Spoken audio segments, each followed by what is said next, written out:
is a budget of priorities. The last budget is budget of continuity. Mr. Speaker, I would like to highlight the areas, or talk on the areas highlighted by Mr. President on the 2020 capital priorities, which he said: fiscal consolidation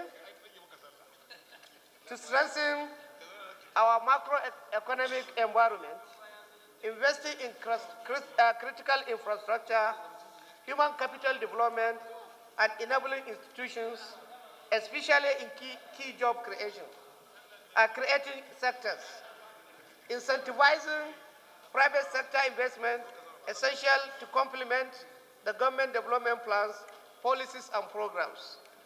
And D, enhancing our social investment programs to further deepen their impact on those marginalized and most vulnerable Nigerians.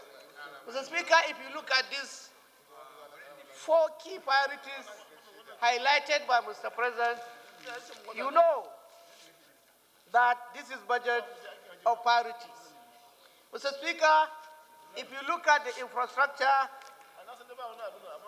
there are priorities which I know was started by this government, which even though the details are not here, but no project like Abuja, Kaduna, Kano highway, which was started by Julius Berger, is a priority project. It's a project of priority. Second Niger Bridge, Mambila Power Project, Lagos Ibadan. These are critical areas which I think is a priority areas which we need to look at those funding and ensure that there is adequate funding, Mr. Speaker.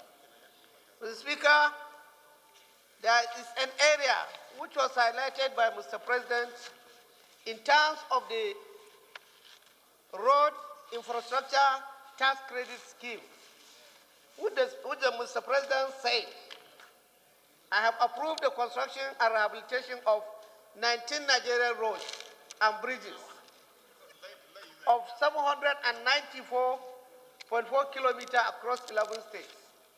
Mr. Speaker, we need to look at this provision or this policy of the Mr. President, which he said the scheme has attracted a private investment of over 205 billion, and the first set of tax credits are being processed by Federal Ministry of Finance.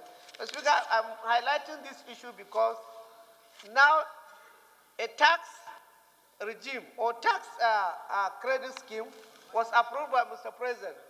Mr. Speaker, I want to look at this issue so that National Assembly, all the legislators are involved in terms of knowing this project, so that at the end of the day, each and every section of the country will benefit this incentive of tax credit scheme. Mr. Speaker, an area of job creation, Mr. Speaker, if you look at the priorities of Mr. President, which include job creation, Mr. Speaker, we have the Social Investment Program, we have the NDE, National Directorate of Employment, Honorable Magbila, which train our youth in terms of certain trades, which are mostly occupied by our neighboring countries' artisans. Mr. Speaker, we need to look at this budget and concentrate on trades that our youth can key into it, which we allow it to our artisans in neighboring countries to participate.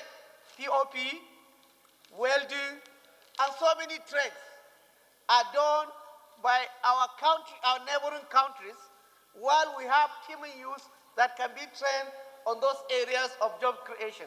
So, Mr. Speaker, I think in terms of the budget allocation, which after reading the entire budget, I've seen that the job creation aspect, there's low allocation in terms of that. In terms of the social investment, Mr. Speaker, I think this government has done well in the social investment, more especially the end power. My colleague who spoke earlier has said so much about the end power.